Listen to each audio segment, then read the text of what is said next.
আপনাদের সবাইকে আমন্ত্রণ জানাচ্ছি।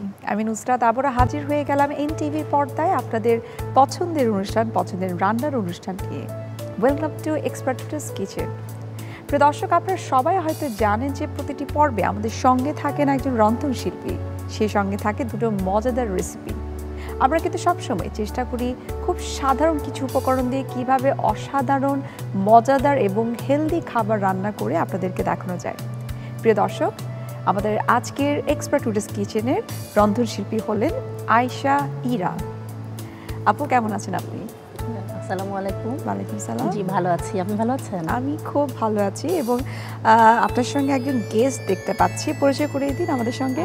হচ্ছে আমার চাইল্ডহুড ফ্রেন্ড, আমার ছোটবেলার বান্ধবী শান্তা। আচ্ছা, একজন ব্যাংকার। আজকে আমি ওকে বলেছিলাম আমার সঙ্গে আসার জন্য। আচ্ছা, আপনার চাইল্ডহুড ফ্রেন্ডের কাছ থেকে শুনি। আপনার নাম তো শান্ত, আপনি অলরেডি উনি বলেছেন যে আপনি একজন ব্যাংকার হিসেবে কাজ করছেন। এই যে আপনি আপনার ফ্রেন্ডের সঙ্গে আসলেন, ছোটবেলার বন্ধু, কেমন লাগছে এই শোতে এসে? খুবই ভালো লাগছে। আচ্ছা, কখনো কিরকম হয়েছে যে আপনি এর আগেও অনেক ধরনের শোতে, যেহেতু তিনি রেগুলার রান্না করতে পছন্দ করেন, কখনো এরকম আসা হয়েছে কোনো শোতে? না, আসা হয়নি। এটাই প্রথম। কেমন লাগছে আপনার? খুবই ভালো লাগছে। আচ্ছা, বান্ধবীর রান্না কেমন লাগে? অনেক মজার। সবসময় খাওয়া হয়?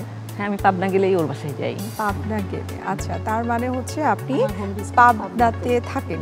আচ্ছা, এখনো কি পাবনাতে আছেন? মানে ছোট থেকে একদম বড় পর্যন্ত, এখন পর্যন্ত আপনি পাবনাতে আছেন? হ্যাঁ, আমি পাবনাতে আছি। আমি কাজ করি ঢাকাতে, ঢাকা পাবনা করছি আর কি।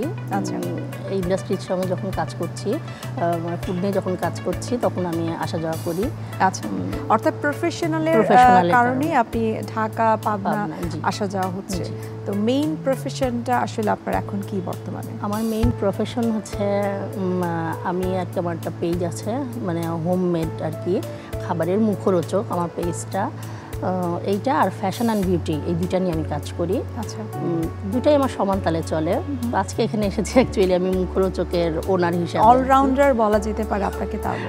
এখন অলরাউন্ডার অতটা হয়ে উঠতে পারিনি, চেষ্টা করছি। আচ্ছা, এই যে আপনি পাবনাতে বড় হয়েছেন, নিশ্চয়ই পাবনার ট্রেডিশনাল খাবারগুলো সম্পর্কে আপনার আইডিয়া আছে এবং আপনি নিশ্চয়ই রান্না করতেও জানেন। হ্যাঁ, অবশ্যই। ট্রেডিশনাল খাবার বলতে ঢাকাতে আমি পরিচিতি পেয়েছি অ্যাকচুয়ালি হাসিনা আনসার আপু আছে। আচ্ছা, হাসিনা আনসার আপুর ঐতিহ্যবাহী 100 রেসিপি যে বইটা আছে, ওইটাতে আমি আমার পাবনার ঐতিহ্যবাহী একটা খাবারের রেসিপি দিয়েছিলাম, লাউ বড়ইয়ের খাট্টা। তো ওই রেসিপিটার জন্য হাসিনা আপু আমাকে সিলেক্ট করেছে। তারপরে বিভিন্ন ধরনের খাবার রান্না করে খাইয়েছি। পাবনার আরেকটা ঐতিহ্যবাহী খাবার আছে আমাদের মাসকলাইয়ের ডাল, এটাও খুবই ট্র্যাডিশনাল। তারপর মিষ্টি তো চলেই, মিষ্টি এগুলো তো ট্র্যাডিশনাল খাবার। আমার ফ্রেন্ড ও কিন্তু পাবনার, কিন্তু এখন বৈবাহিক সূত্রে বলেন বা চাকরি সূত্রেও কিন্তু এখন ঢাকাতে থাকে, আমরা পাবনা। আচ্ছা, এই যে আপনি বইটার কথা আপনি বলছিলেন যে ওখানে আপনার একটা ট্রেডিশনাল রান্নার রেসিপি আছে। এখন আসলে বর্তমানের যে যুগ, আমরা কিন্তু ট্রেডিশনাল খাবারগুলোর কথা একেবারেই ভুলে যাচ্ছি, স্পেশালি আমাদের বাচ্চাদের জন্য।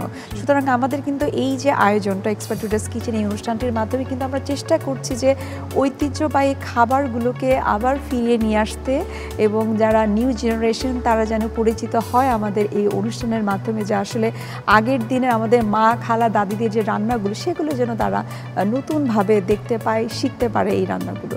আজকে আপনি আমাদেরকে কি করে দেখাচ্ছেন? আজকে আমার ইচ্ছা আছে আমি একটু রান্না করব নারিকেলি হাঁস ভুনা আর কি, নারকেল কুড়া দিয়ে হাঁসটা রান্না করব। এটা কি ট্রেডিশনাল রান্না বা পাবনার রান্না এটা? হ্যাঁ, পাবনা, খুলনা, আমাদের উত্তরাঞ্চলে আর কি এই খাবারটা খুব চলে, বিশেষ করে শীতে খুব চলে। তো হাঁসটা সবসময় আর কি খাওয়া হয়। আর এই তো আরেকটা রান্না করবো, একটা ডেজার্ট থাকবে, চিড়ার একটা ডেজার্ট থাকবে। কি নাম সেটা? চিড়ার কাস্টার্ড। চিড়ার কাস্টার্ড, আচ্ছা, খুব হেলদি খাবার। আমরা তাহলে শুরু করি আমাদের আজকের রান্নাটা।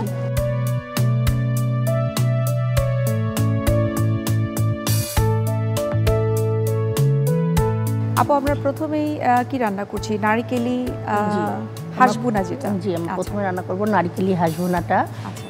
ঝাল দিয়ে শুরু করি। রান্না শুরু করব, তবে তার আগে আমরা একটু দর্শকদেরকে দেখিয়ে দিচ্ছি কি কি উপকরণ লাগছে এই রেসিপি। অবশ্যই সেটা দেখিয়ে দেব। প্রিয় দর্শক, আপনারা দেখছেন এক্সপার্ট টুডেস কিচেন, এই অনুষ্ঠানটি। আমরা এখন রান্না করব নারিকেলি হাঁস ভুনা। এই রেসিপিটি তৈরি করতে কি কি উপকরণ লাগছে চলুন আমরা দেখে নিই। হাঁসের মাংস 1.5 কেজি, নারিকেল বাটা 1 কাপ, তেল পরিমাণ মতো, তেজপাতা 1টি, দারুচিনি 1 টুকরো, এলাচ 2টি, লবঙ্গ 3 থেকে 4টি, কালো ফল 1টি, পেঁয়াজ কুচি 1 কাপ, পেঁয়াজ বাটা 3 চা চামচ, লবণ স্বাদমতো, আদা রসুন বাটা 2 চা চামচ, পানি পরিমাণ মতো, লাল মরিচের গুঁড়া 2 চা চামচ, জিরার গুঁড়া 2 চা চামচ, হলুদের গুঁড়া 1 চা চামচ, কাঁচা মরিচ 4 থেকে 5টি, আস্ত রসুন 2টি, গোলমরিচের গুঁড়া আধা চা চামচ, সরিষার তেল 4 চা চামচ, ভাজা জিরার গুঁড়া 2 চা চামচ, চিনি আধা চা চামচ। দর্শক দেখে নিলেন উপকরণগুলো। এখন আমরা শুরু করব আমাদের মজাদার নারকেলি হাঁস ভুনা। আপু আমরা শুরু করি তাহলে? জি, এটা হচ্ছে একটা পুরো হাঁস আছে এখানে। হাঁসের মাংসটা আর কি আমি এটা চামড়া সহ নিয়েছি, কারণ হাঁসের মাংসের এই চামড়াটা খেতে খুবই মজা লাগে। এখন আমরা একটু তেল দিয়ে দিব। এটা সরিষার তেল দিয়েও করা যায়, সয়াবিন দিয়েও করা যায়। এটা আসলে আপনারা পাবনাতে কোনটা ইউজ করেন, মানে আমরা সরিষার তেল নাকি নরমাল তেল? আমি ব্যক্তিগতভাবে আর কি সরিষার তেলটা প্রেফার করি সবচেয়ে বেশি। সব খাবারই দেখা যায় সরিষার তেল দিয়ে একটু রান্না করতে পছন্দ করি। আমরা এর ভিতরে একটু দিয়ে দিব তেজপাতা।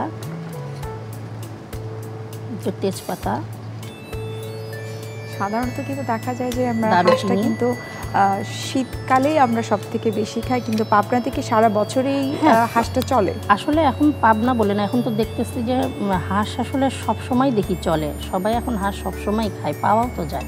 এখন খুব অ্যাভেলেবল হয়ে গিয়েছে। আমরা এলাচ দিলাম, দারুচিনি দিলাম, লবঙ্গ দিয়ে দিব, একটা কালো ফল দিয়ে দিব কিছুটা। আচ্ছা, এটা একটু নাড়াচাড়া করে একটু লাল হতে হবে, এটা একটু ব্রাউনিশ হবে, একটু ব্রাউনিশ হতে হবে। তারপরে আমরা পেঁয়াজটা দিয়ে দিব, কুচি করা পেঁয়াজটা। এখানে বলা যেতে পারে অলমোস্ট মেজারিং কাপের 1 কাপের মতো পেঁয়াজ এখানে কুচি। 1 কাপ পেঁয়াজ কুচি আছে। আপনার ছেলেবেলার বন্ধু শান্তাও নিশ্চয়ই এই রান্নাটা জানে, রান্না করতে? হ্যাঁ, আমার বন্ধু অনেক ভালো রান্না জানে। আমি প্রফেশনে চলে আসছি, ও এটাতে আসেনি, কিন্তু পার্সোনালি ও রান্না খুব ভালো করে এবং ওর হাতে রান্না অনেক মজা। আচ্ছা, এর ভেতরে এখন আমি একটু দিয়ে দিব হচ্ছে পেঁয়াজ বাটা। আমরা স্পুন নিয়ে নিই, 3 চামচ পেঁয়াজ বাটা দিয়ে দিলাম। একটু বাটা করে নিলে আমার কাছে মনে হয় যে একটু গ্রেভিনেসটা ভালো হয়। লবণটা আসলে স্বাদ মতো। আমি হাঁস একটু প্রসেসের জন্য একটু লবণ দিয়েছিলাম জন্য, এখন এখানে আমি খুব সামান্য স্বাদ মতো একটু লবণ দিয়ে দিলাম। তারপরে এখন দিয়ে দিব হচ্ছে আদা রসুন বাটা 2 চা চামচ, 2 টেবিল চামচ। দুটোই একসঙ্গে মিক্স করে রেখেছি। হ্যাঁ, একসঙ্গে মিক্সড করে রেখেছি। আবার একটু নাড়াচাড়া করবো। হাঁসের গোশে কিন্তু আবার আপনার রসুনটা একটু বেশি লাগে, আদা রসুনের ভাত একটু বেশি লাগে। হ্যাঁ, এখন সামান্য একটু পানি দিয়ে দেই, তাছাড়া নিচে আবার একটু ধরে যাবে। খুব সামান্য একটু পানি দিয়ে দিলাম।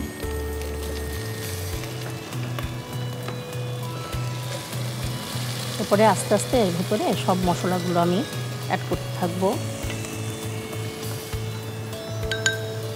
দিয়ে দিব হচ্ছে মরিচের গুঁড়া, আমাদের লাল মরিচের গুঁড়া। এটা দিব হচ্ছে 2 চামচ মরিচের গুঁড়া। প্রথমে আগে এত বেশি ঝাল না দেই, অনেকে আবার দেখা যায় যে ঝালটাও তো আমরা যার যার পছন্দ, ঝালটা হলে বেশি ভালো, আবার একটু ঝাল বেশিও লাগে। হাঁসের গোশে আবার ঝাল একটু বেশি লাগে, যেহেতু আমাদের কাঁচামরিচ যাবে তো একটু, এই জন্য শুকনো মরিচের পরিমাণটা একটু কম দেওয়া হলো। তারপরে আমরা শান্তা, আপনার কথা একটু জানতে চাই। আপনি তো একজন ব্যাংকার, সো ব্যাংকারদের যেটা আমরা জানি যে তারা দিন রাত সারাক্ষণ অফিসে ব্যস্ত থাকে। তো আপনার পরিবারকে কিভাবে আপনি সময় দেন, মানে রান্নার বিষয়টাকে আপনি কিভাবে হ্যান্ডেল করেন? রান্নার বিষয়টা আসলে আমি যখন যেমন সময় পাই তখন সেভাবে প্রসেস করে ফেলি। কখনো রাত্রে, কখনো ভোরে, কখনো দেখা যাচ্ছে ছুটির দিনে 2-3 দিনের প্রসেসগুলো আমি একবারে করে রাখি, এক সপ্তাহটাও কখনো করে রাখি।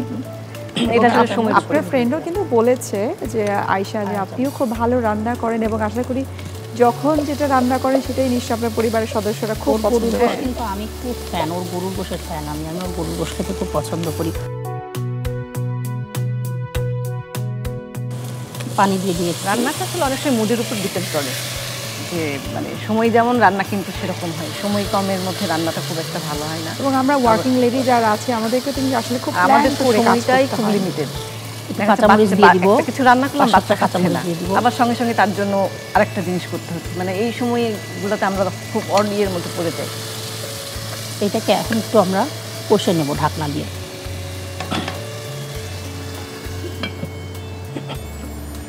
মশলাটা কিছুক্ষণ কিছুক্ষণ কষিয়ে নেব। হ্যাঁ, এবার ঢাকনাটা উঠিয়ে নিই। আমরা দেখতে পাচ্ছি একটু তেল উঠে গিয়েছে, তেল মতো উঠে গিয়েছে। আপনি হাঁস পছন্দ করেন? অসম্ভব পছন্দ করি, অসম্ভব পছন্দ করি। এই জন্য আমি বলছিলাম যে আমাদের হয়তো সারা বছর খাওয়া হয় না, কিন্তু শীতকাল এটা আমরা কখনোই মিস করি না, করা হয় না। তবে উত্তরবঙ্গের মানুষ আবার আমরা পছন্দ করে। আমরা কিন্তু সারা বছরই এটা খাই। আমাদের মানে কিছু কিছু জিনিস থাকে সারা বছরেই আমাদের আমি চলছে। এখন হাঁসটা দিয়ে দিই। হ্যাঁ, তাতে 1.5 কেজি মতো হাঁস আছে, একটা পুরো হাঁস।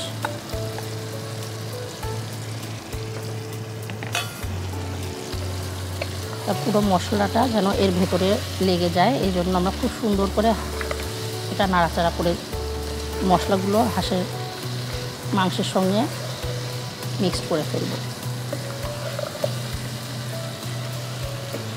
আমি যদিও এর ভেতরে আদা রসুন বাটা একসঙ্গে দিয়েছি, কিন্তু আমি দুটো আস্ত রসুন দিব।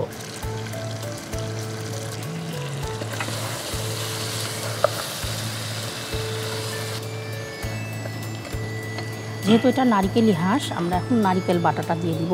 নারিকেল বাটা এটা আছে একটা নারিকেলের 1/4 আর কি, মানে এই কাপের 1 কাপ নারিকেল বাটাটা আমরা দিয়ে দিলাম। এটা একেবারে আপনি ম্যাশ করে নিয়েছেন? একদম ম্যাশ করে নিয়েছি। হ্যাঁ, এটা একদম ব্লেন্ডারে করা যায়, অনেকে পাটায় বেটে নেয়, আমি ব্লেন্ডারে ব্লেন্ড করে নিয়েছি।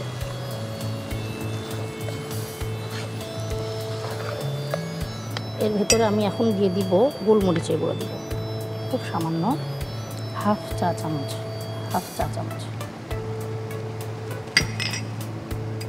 কারণ এই গোলমরিচটার জন্য কিন্তু স্পাইসি ভাবটা আর যেহেতু আপনি বলছিলেন যে এখানে তো গোলমরিচ আপনি দিচ্ছেন, কাঁচা মরিচ এবং গুঁড়ো মরিচও দেওয়া হয়েছে। আমরা চেষ্টা করব এই হাঁসটাকে ঢেকে রেখে, এটা হাঁসের মাংস থেকে যে পানিটা বের হবে সেই পানি দিয়েই রান্নাটা রেডি করতে। পানি আমরা খুব কম ব্যবহার করব। আচ্ছা, প্রথমে পানি ব্যবহার করেছি মশলাগুলো একটু মানে কষানোর জন্য, এখন একটু ঢেকে দিচ্ছি।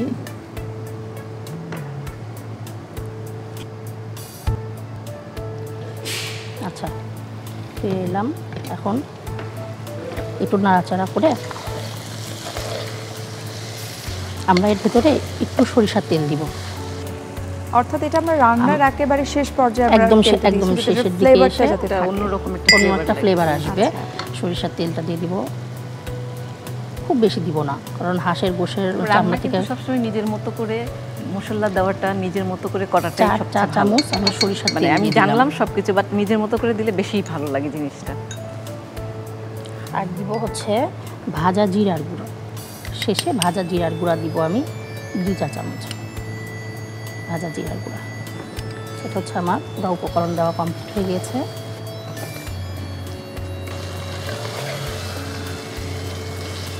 শেষে একটা কাজ করব, এটা হচ্ছে যেহেতু নারিকেলের একটা আছে, আমি খুব সামান্য একটু আন্দাজ মতো, খুবই সামান্য একটু চিনি আমি দিয়ে দেবো উপর দিয়ে, একদম সামান্য, মানে হাফ চামচ মতো চিনি আমি টুকু একটু ছিটাই দিব। এটা শুধুমাত্র আপনি ইউজ করলেন যেটা আপনি নারিকেল আছে জন্য। হ্যাঁ, ঘি আর নারিকেল এই দুইটা জিনিস যার মধ্যে ইউজ হয়, একটু তার ভেতরে একটু চিনি দিতে হয়, তাহলে টেস্টটা মানে খুব সুন্দর, মানে একদম পারফেক্ট টেস্টটা চলে আসে। তো অলমোস্ট রান্নাটা মোটামুটি ডান হয়ে গেছে। আচ্ছা, ফাইনালি এখন ডান, মানে রান্নাটা নারিকেলি হাঁস ভুনা কমপ্লিট। তাহলে নামিয়ে ফেলি, নামিয়ে ফেলে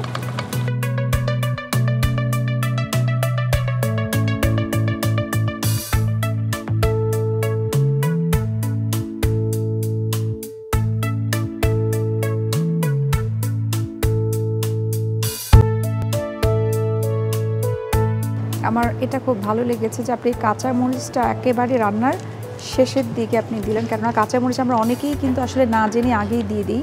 আগে দিলে যেটা হয় যে কাঁচা মরিচের ভিটামিন সিটা কিন্তু নষ্ট হয়ে যায়। হ্যাঁ, আমি কাঁচামরিচটা আমি আসলে তরকারিতে সবসময় কাঁচামরিচটা আমি কাঁচামরিচ বেশি ব্যবহার করতে চেষ্টা করি। শুকনো মরিচ এখন তো মানুষের দেখেন না ঘরে একদম প্রচুর পরিমাণে অ্যাসিডিটির সমস্যা, এই জন্য লেটুস পাতাটা খুব বেশি কিছু না করি,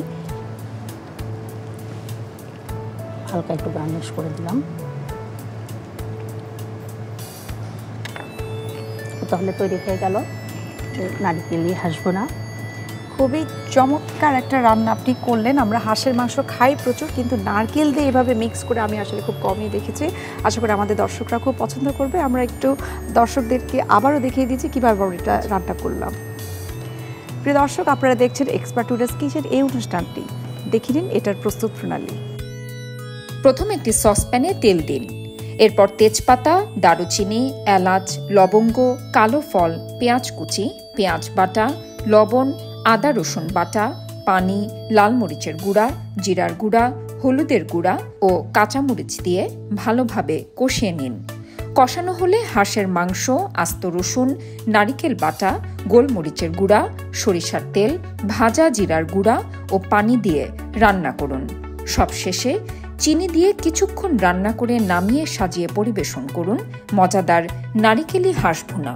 দর্শক দেখে নিলেন প্রস্তুত প্রণালী কতটা চমৎকারভাবে সহজভাবে বলা যেতে পারে যে মজাদার নারিকেলি হাঁস ভুনা আপু তৈরি করে নিল। এখন আমরা চলে যাব। আপু, আমরা এখন কি তৈরি করব? আমরা এখন চিড়ার কাস্টার্ডটা তৈরি করব। চিড়ার কাস্টার্ড তৈরি করব। আচ্ছা, চিড়ার কাস্টার্ড তৈরি করার আগে আমরা একটু দেখে নিই কী কী উপকরণ লাগছে এই কাস্টার্ড তৈরি করতে। প্রিয় দর্শক, আপনারা দেখছেন এক্সপার্ট টুডেস কিচেন এই অনুষ্ঠানটি। আমরা এখন তৈরি করব চিড়ার কাস্টার্ড, এবং এটি তৈরি করতে কী কী উপকরণ লাগছে চলুন আমরা দেখে নিই। চিরা 1 কাপ, তরল দুধ 3 কাপ, গুঁড়ো দুধ 1 কাপ, কেক 2 স্লাইস, পানিতে গোলানো কাস্টার্ড পাউডার 2 চা চামচ, আইসক্রিম 2 টেবিল চামচ, কিশমিশ 8 থেকে 10টি, পেস্তা বাদাম কুচি 2 টেবিল চামচ, কাজু বাদাম কুচি 2 টেবিল চামচ, আঙ্গুর কুচি পরিমাণ মতো, চিনি 2 টেবিল চামচ, কলা 1টি। দর্শক দেখে নিলাম উপকরণগুলো চিড়ার কাস্টার্ড তৈরি করতে যা যা লাগছে। আপু, আমরা তাহলে শুরু করি আমাদের। হ্যাঁ, আমরা এখন শুরু করি ডেজার্ট আইটেমটা। তাহলে চুলাটা আবার জ্বালিয়ে দিই। এটা হচ্ছে তরল দুধ দিয়েছি আমি 3 কাপ দেওয়া আছে তরল দুধ। আচ্ছা, আমরা এর ভিতরে অ্যাড করব হচ্ছে 1 কাপ গুঁড়া দুধ।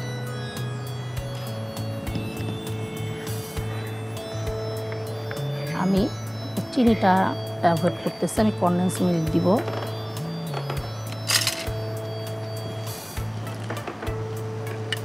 টেবিল স্পুনের 3 টেবিল স্পুন আমি কনডেন্স মিল্ক দিয়ে দিব।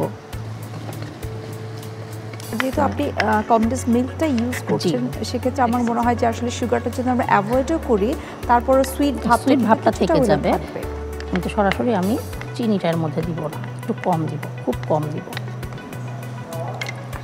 আচ্ছা, এটা দিয়ে আমি কিছুক্ষণ এটা নাড়াচাড়া করব। মানে আমি এই 3টা জিনিসের সঙ্গে খুব ভালোভাবে মিশিয়ে নিচ্ছি, কনডেন্স মিল্ক, গুঁড়া দুধ আর হচ্ছে লিকুইড দুধটা। এর ভিতরে এখন কেকটা দিয়ে দিব। কেকটা একটু গলে যেতে হবে এর ভিতরে। কেক দিয়ে দিচ্ছি 2 স্লাইস আর কি। আমি কিন্তু চিড়া ভিজিয়ে রেখেছি, চিড়াটা একটু ঝরঝরা হওয়ার জন্য, সিদ্ধ হতে হবে, মানে চিড়াটা একটু নরম হতে হবে। কাস্টার্ড পাউডারটা গুলিয়ে নিয়েছি, এটা একটু ঘন করতে হবে। এটা একটু ঘন করার জন্য আমি একটা কাস্টার্ড পাউডারটা ইউজ করছি। এটা হচ্ছে ভ্যানিলা ফ্লেভারের। আচ্ছা, ভ্যানিলা এসেন্সের কাস্টার্ড পাউডার, ভ্যানিলা ফ্লেভারটা আর কি। এটা কিন্তু ঘন ভাব চলে এসেছে। আমি খুব বেশিক্ষণ চুলার আঁচটা জ্বালিয়ে রাখবো না, আমি চুলার আঁচটা এখন বন্ধ করে দিই। আপু, এর ভিতর কিন্তু আরেকটা জিনিস যাবে, সেটা হচ্ছে বাচ্চাদের খুবই লোভনীয় একটা জিনিস। শুধু বাচ্চা বলবো না, বাচ্চা বড়রা সবাই আইসক্রিম। এটাকে একটু ঠান্ডা ভাব আনার জন্য এর ভিতরে আমি দিয়ে দেবো একটু আইসক্রিম। এখন আমি চিড়াতে যাব। আমি এখন এই ভেজানো চিড়ে, দেখেন চিড়াটা কিন্তু একদম ঝরঝরা হয়ে গেছে। আমি চিড়াটা ভিজিয়ে রেখেছিলাম 15 মিনিট আগে। আমি এর ভেতরে এখন কিছু চিড়া অ্যাড করে দেব। এখানে আমি নিয়েছিলাম 1 কাপ চিড়া, আমি দিয়ে দিব কিছু কিশমিশ দিব। ডেজার্টে তো আসলে মানে কিশমিশ ছাড়া তো আসলে চলেই না। আসলে চলে না। দিয়ে দিব হচ্ছে পেস্তা বাদাম, কাজু বাদাম। এটা আসলে যার যার পছন্দের উপরে নির্ভর করে কে কতটুকু কীভাবে দিবে, তবে এটার ভেতরে বাদামটা আসলে খুব বেশি চলে। আর আমি এক্স্যাক্টলি মানে ডেজার্ট মানে হচ্ছে যে প্রত্যেকটা মানে কি বলবো যে খাওয়ার সময় যদি ওই বাদামের বাইটটা যদি মুখে পড়ে তখন কিন্তু চমৎকার লাগে। হ্যাঁ হ্যাঁ হ্যাঁ। আচ্ছা আপু দেখেন আমি আঙ্গুর দিয়ে দিয়েছি, হাফ কাপ আঙ্গুর দিয়েছি। এখন একটু চিনি অ্যাড করব। বলেছিলাম সামান্য একটু চিনি দিব, আমি সামান্য একটু চিনি অ্যাড করে দিলাম, সামান্য একটু 2 টেবিল চামচ। এবার আমি সামান্য একটু চুলার জালটা একটু মিক্সড করার জন্য। মোটামুটি আমার সব কিছু দেওয়া হয়ে গেছে। এখন আর একটা ফ্রুটস দেওয়া বাকি আছে, সেটা হচ্ছে কলা। আসলে অনেক বাচ্চা না দেখা যায় ফ্রুটস খেতে চায় না, সব ধরনের ফ্রুটস খেতে চায় না, কিন্তু এই জাতীয় জিনিস এই আইসক্রিমের লোভেও আবার কিন্তু এটা খায়। অর্থাৎ এটা ছোটরা যেরকম পছন্দ করবে আইসক্রিম প্রিয় কিন্তু বড়রাও, সো বড়রাও এই আইটেমটা পছন্দ করবে। এখন এটা বন্ধ করে দিলাম, হয়ে গেছে। যেহেতু এটা চিরার ডেজার্ট, জিনিসটা কিন্তু খুব একটা নরম হবে না, হ্যাঁ মানে একদম যে পাতলা হবে সেটা হবে না। আমাদের এটা তো মোটামুটি সব মিক্সিং হয়ে গেছে, মোটামুটি সব মিক্সিং। হ্যাঁ আমরা এখন সার্ভ করে ফেলতে পারবো।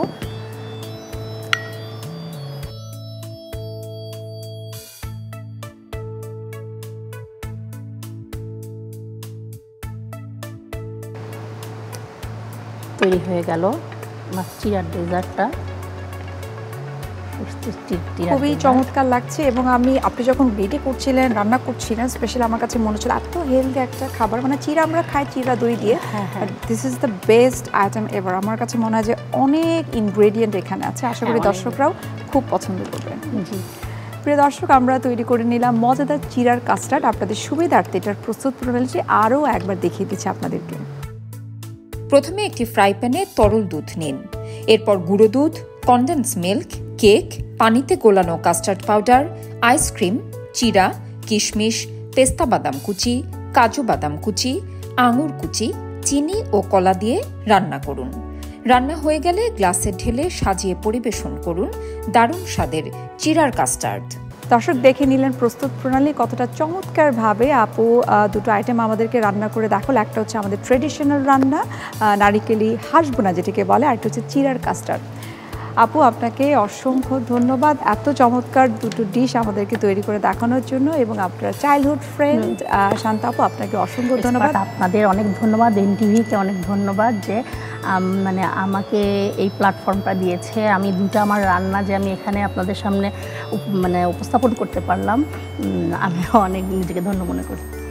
প্রিয় দর্শক, এতক্ষণ আপনারা দেখছিলেন এক্সপার্ট টুডেস কিচেন এই অনুষ্ঠানটি। দেখা হবে পরবর্তী সপ্তাহে, সঙ্গে থাকবেন একজন রন্ধনশিল্পী, সেই সঙ্গে থাকবে মজাদার দুটো রেসিপি। সেই পর্যন্ত আপনারা ভালো থাকুন, সুস্থ থাকুন এবং সবসময় এক্সপার্ট টুডেস কিচেনের সঙ্গে থাকুন।